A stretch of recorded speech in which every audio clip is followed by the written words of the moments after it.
Hi everyone, and thanks for joining us at the Product Marketing Festival. Before we start this session, we just wanted to give a big shout out to all of our sponsors, partners, and festival attendees for helping us make this happen. Don't forget to check out our AMA site, both during and after the festival. We've got lots of speakers taking questions after their talks. Enjoy the session. Your customers are your best spokespeople, so you want to make sure your prospects hear what they have to say. After all, trusted endorsements can drive faster sales cycles and boost marketing conversions, which helps you unlock faster growth. But when it comes to going on the record, even your best customers can go silent, and who can blame them? Partnering on case studies is time-consuming, and it's painful to work through the legal approvals often required. Luckily, there's another way. With Tech Validate by SurveyMonkey, you can easily capture feedback from satisfied customers and transform it into powerful content, like verified case studies, testimonials, and reviews. Want charts that show ROI, cost savings, or competitive differentiation? You got it. With our platform, you'll quickly build an arsenal of highly targeted social proof points, segmented by industry, company size, or buyer persona.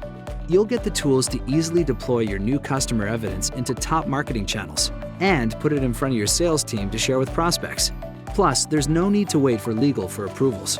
With Tech Validate, your customers can opt to share their name or provide testimonials anonymously, with all customer evidence validated by a trusted third party.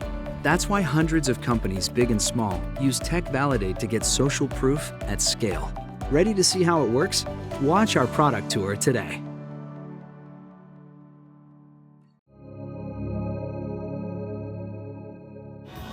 So exciting to be here. I don't think I have ever seen so many product marketers in one room. Often we are kind of a rare breed, so it is so exciting to be here with this group.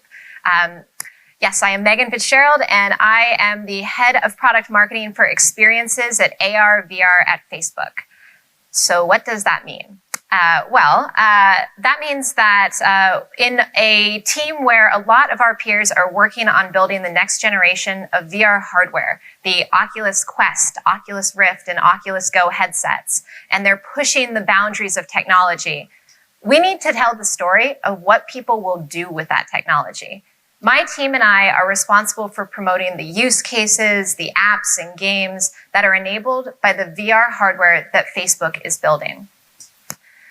We get to work with incredible studios, developers, and creators, both in-house at Facebook and externally out in the ecosystem of developers that publish their apps on the Oculus platform. Everything from the breakout hit game Beat Saber, which is a rhythm dance game, to Wander, which is a VR app that allows you to virtually travel almost anywhere in the world. But today, I want to focus on the work that my team and I have done with our first-party applications at Facebook, where we're building for the future of social VR experiences. Over the last 3 years, we've had the opportunity to work with products that are designed to push forward Facebook's mission, to give people the power to build communities and bring the world closer together. We've built Facebook Spaces for Oculus Rift, a VR hangout space where you can come together with your real-life friends to watch media, play games, and chat. Oculus Rooms offers a similar experience for the Oculus Go and Gear VR headsets, while Venues allows thousands of people around the world to come together to watch live events like comedy, sports, and concerts in real time. Our 360 viewers allow people to completely immerse themselves in 360-degree photos and videos. And Quill is our VR illustration and animation tool that allows creators to make amazing VR native content that lets viewers completely immerse themselves in the experience. So, a key principle that informs all of the work that we do is our belief that VR is a product that will and should be for everyone, that we need to consider building for diverse audiences and use cases from the start. VR removes distance. It makes people thousands of miles away from each other feel like they are physically present in the same room. We believe it's one of the most powerful technologies that exists today to connect people over distance. And these applications are just some of the steps that our team has taken to explore these use cases and find more ways to bring people together. But where does marketing fit in? I love this quote from a Harvard Business Review article by Denise Lee Yan, who says, "The bigger the innovation, the bigger the risk of failure. Because marketing can reduce those risks, it matters as much as product innovation, sometimes even more." It's really powerful that marketing has the ability to de-risk some of the most innovative products that we're building. And when I am talking to my team and my peers, I often show them this chart of where product marketing fits into the process. With my teams, product marketing starts long before we begin designing or building a product. We're out there in the market looking for consumer and market insights, evaluating the competitive landscape, and looking for those opportunities and white spaces to go build innovative products. Once product development starts, PMM takes a little bit more of a backseat, acting as a consultant to make sure we're delivering features and experiences that align to those strategic opportunities and market insights we found earlier. And then, as we move back into polish and go to market, PMM once again takes a lead role by making sure we're delivering that message out to the right audience of what that value proposition is and why this is such a fantastic experience for our users. This looks relatively straightforward, probably like a lot of the roles that you guys play in your organizations. But what do you do to differentiate your product when there are no competitors to differentiate against? How do you gain confidence in market insights when there's no market? And how do you talk about a product to consumers when they have no frame of reference for how this product will fit into their lives? These are challenging questions, and there are many ways to answer them. We try all sorts of tactics to make sure that we are able to deliver an amazing, innovative message to our consumers. But today, I want to talk about 3 tactics that we use regularly to make sure that we are supporting the product teams that we work with. First, we use the jobs to be done theory to help map the landscape of innovative opportunities for our product teams to pursue. Second, we develop a deep understanding of those consumer expectations in the market today to make sure we have some guardrails for innovation.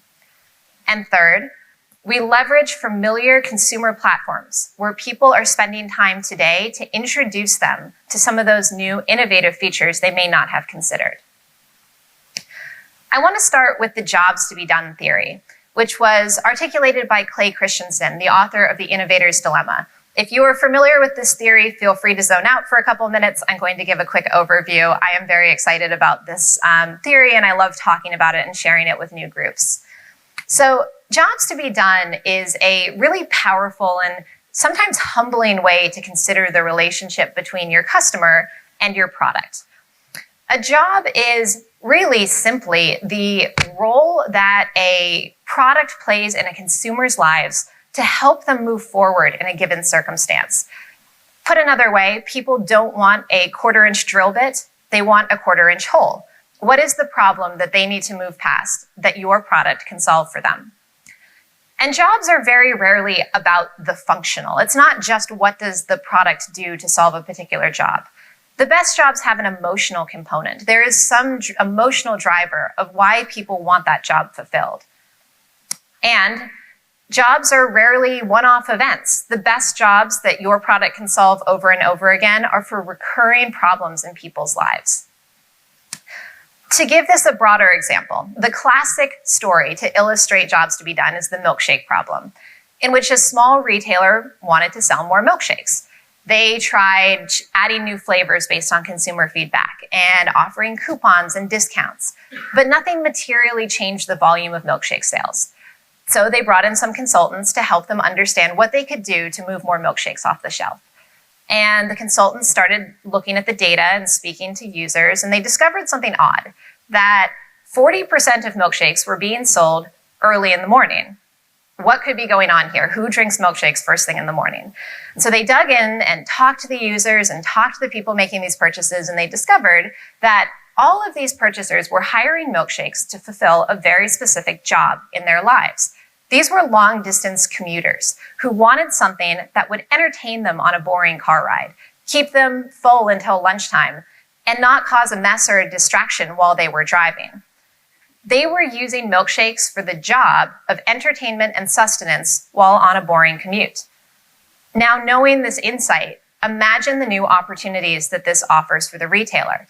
They can explore new product offerings, completely new marketing messages to new audiences, even new store layouts, all based on the understanding of a job that their product was serving out in the market. So identifying the job that customers will hire your product for is important for any product that wants to find a true fit in the lives of their users.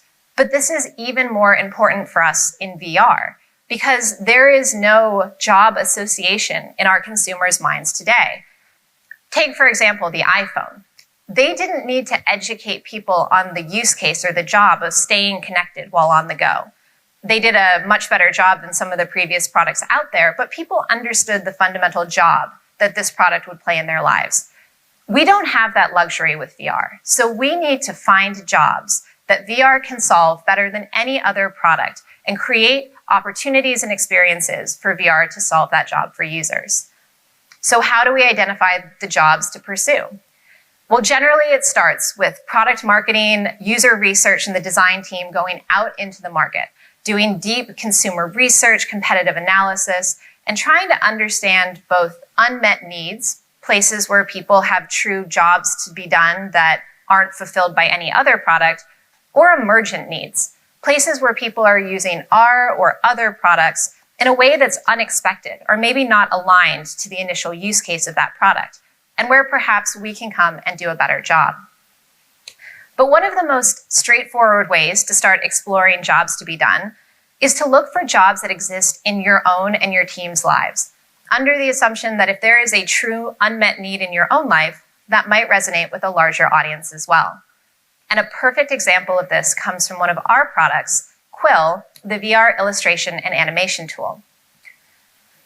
Lead product designer for Quill, Goro Fujita, had a job to be done in his life.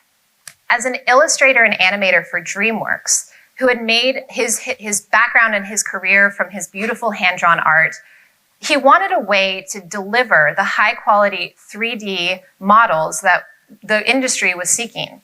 But he didn't want to have to change his process to use really technical 3D modeling software. As he spoke to other artists and illustrators at events and online, he validated that this was a true use case, that illustrators everywhere were feeling left behind as the industry moved towards more technical 3D tools when what they really wanted to use was their original art tools, their hands. From this use case, Quill was born. Pop on a VR headset and the entire world becomes your 3D canvas to draw and paint in all directions. Quill has developed a niche but very loyal following of artists who understand this use case, who are thrilled to be able to paint and draw in 3D and have the output be that they would get from a 3D modeling tool. And even better, they're willing to invest in VR technology and hardware and support our other products because they believe in this use case. This is a true job to be done that we identified through our team, and we're able to find a fantastic product to deliver to the market. And now we have artists creating amazing, immersive 3D art for VR. So, of course, it's amazing to have the job to be done so clear up front and to be able to align product features and have that strong product market fit. But what if you release a product and you start to notice that people aren't using it the way you expected? Part of our job as PMM is to notice those emergent use cases and help direct the team to support these new audiences and opportunities that arise. And one fantastic example of that in our world was with Facebook Spaces, where we noticed an emergent use case around VR broadcasting. Facebook Spaces is the private VR environment where you can hang out with friends, chat, play games, watch media together. But we noticed something interesting. A highly active group of users who were coming back again and again weren't using this in the way we intended. They were creating, using our video capture tools, videos that were intended to be shared online and not for use in VR at all. These were emergent journalists and rising streamers, filmmakers, storytellers who wanted a way to broadcast from anywhere in the world, with anyone in the world, to tell their unique stories. Spaces was the perfect solution. Pop a 360-degree photo in the background, and it could look like you were broadcasting from outer space, a foreign country, even a live event. You also, because it was a social app, could invite your friends from around the world to join you using expressive avatars to express your unique identity, and then create a fantastic output that you could share online. We really invested in supporting this use case. We connected these creators to 360-degree photos and videos to illustrate their unique stories and backgrounds. We built in the ability to stream to Facebook Live, so with one click, people could broadcast to their Facebook page or their group. And we've spent time talking to and listening to these users to see how we could develop this emergent job to be done into products that better serve this audience in the future. There are many fantastic resources to learn about jobs to be done, and these examples of how they've resonated in our particular product lines really show how we believe this unlocks barriers to entry and creates new forms of user behavior in ways that you might not expect. I think I lost my slides. It's not a tech show if I don't lose my slides. But in our role as PMM, we are always looking for those jobs to be done. We are at the front of the line of making sure we understand those needs of our audience. Let's see if my slides come back. I'll just keep talking. So while jobs to be done is a framework for generating new ideas that the product team can pursue, that leaves a lot of white space. And so how do we narrow down the range of opportunities to go pursue? In our world, that comes from the second goal and the second tactic we use, which is deeply understanding user expectations in our field. So people are inundated with just all sorts of information about how technology will change their lives, some real, some aspirational. And nowhere is this more true than in virtual reality. We have everything from the fantastical and wild and crazy, like Ready Player One as a film, to really practical and interesting applications like doctors using VR headsets to practice surgery. So in this wide range of knowledge that people may or may not have about VR, it's incredibly important that we deeply understand the expectations of each of our audiences. And we make sure that we are aligning to those expectations so we don't deviate too broadly or give them, oh, here we go, Ready Player One, or give them a misaligned first experience with our product. And I had a really interesting example of this a few weeks back where we were doing some focus groups and talking to people who were familiar with, or they claimed they were familiar with VR, but they hadn't ever used a VR headset before. We were asking them what sort of experiences they wanted and what they expected from the technology. And this one person kept talking, and we realized that they weren't actually talking about virtual reality. They were talking about the film The Matrix. That's a true story. And so we are not going to instantly enable people to learn Kung Fu yet, as far as I know. But if we were to put that person in a headset today or target them with our marketing, they would be immensely disappointed. On the other hand, we have people who do have a really good idea of what VR will offer them. And these people say again and again, they want virtual reality to give them the chance to have experiences they couldn't otherwise have. They want it to enable something that was otherwise impossible. Like, for example, sitting in the front row of a Billie Eilish concert halfway around the world. So we deliver. Oculus Venues launched last year, but just a couple of weeks ago, we brought together thousands of fans to watch in real time to see Billie Eilish perform from her concert in Spain. Oculus Venues has had fantastic reception since it launched. And part of the reason we believe that's true is because it aligns so well with what people expect VR to give them. And when we align where appropriate with those consumer expectations, we have an opportunity to open the door to those more innovative or less familiar experiences. By giving people what they expect, we can give them a stronger first impression. It also lets us speak to a broader audience. If we went out right away with something like Quill or something like a virtual hangout space, it's harder to talk to the broad audience we want to capture. But by aligning our message to what the broader audience expects, we can run some really interesting and fun campaigns that capture in that bigger group. Here's an example of an ad we ran last holiday showing this particular use case.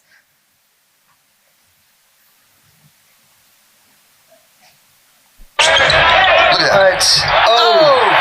You notice everything down here. Yeah, these seats are ridiculous. I feel like I could probably be in the NBA. What? Look, if I had a solid month and a half, I think that I could be a real NBA player. Maybe I come off the bench. You should do it. I think I can do it. You should do it. I'm gonna get drafted at 40. So 10 years ago? Oh! This dude is on fire. Oh, man. So while there is a potential risk in aligning too closely to consumer expectations, you might miss an opportunity to surprise and delight them or create some barriers when you do move into those more innovative use cases. When you can actually connect the future of your experience with what people look for today, it gives you that ability to open the door and bring them in to try something they might not otherwise have expected. So we map jobs to be done to find areas for innovation, and we use consumer expectations to narrow down the field of possibilities. But it's still really hard to get people to try VR. And when we're trying to drive awareness and adoption of such a new and innovative technology, this is not outbound marketing's problem alone. This is something we work with the product team to solve as part of the product development process by looking for opportunities to integrate VR into familiar places and platforms where we think our consumers are today. This is so critical in the VR space. When you have something that is so unfamiliar that it seems impossible, you have to start with what is familiar to people and bring the experience to them in the places and platforms where they are today. Fortunately, Oculus is connected to a very familiar platform that reaches a lot of people every day. So whenever we're looking at building out new products and marketing campaigns, we're always seeking ways to integrate that into the Facebook experience. An early example of this is when Facebook, when Facebook integrated 360-degree photos and videos into the newsfeed. In this case, people were, in some cases for the first time, able to experience deeply immersive 360 media content. Now, these videos would be even more immersive if you were to put on the VR headset and watch these in VR or with your friends in Facebook Spaces, just like you'd be hanging out in the Oval Office with your friends. So why even bother showing this on the Facebook newsfeed, where it is arguably a lesser experience? Well, when we have a platform of billions of people, we have a chance to educate others, sometimes for the first time, that there's something deeper and more immersive out there. This opens their eyes and gets them ready to have a conversation with us about what VR can enable and the opportunities that the headset can provide. But it's not just 360 content. Last year, we worked with the team to release 3D photos. Let's see if we can get this to play. 3D photos are incredibly detailed and immersive portals into a moment or a subject. And it was a fantastic way to start talking to people about a sense of presence, something we talk about a lot in VR, and something that is really hard to communicate if people don't have an understanding of how the technology enables you to feel closer to a person or a moment in time. Identifying those familiar and recurring behaviors or platforms that your consumers use is an opportunity to find places to bring those more innovative experiences to a place where you can educate your customers for the first time. So when we're building these products for new markets and new audiences, product marketing can be really challenging and really exciting. We are part of the process to de-risk innovation. And we do that through jobs to be done, through understanding what consumers actually expect so we can give them that positive first experience, and taking the message to people in the platforms and places where they are today. And as we look towards the future of VR, we'll continue to use these and other tactics to educate and inform consumers, but also to de-risk that innovation process and create products that have true value and delight and meaning in people's lives, and do that work to bring the world closer together. I hope this excites you as much as it does me and my team. And if you want to learn more about VR and the type of work that we're doing, we actually have our Oculus Connect conference next week. And this entire group can come back together because we're broadcasting that in venues. So you can all pop on a VR headset and rejoin the Product Marketing Summit once again in VR. We're just at the beginning of building this technology, but we imagine a future where VR puts people and their real use cases first. And I'm really privileged to say that with our work, that starts with product marketing. Thank you very much.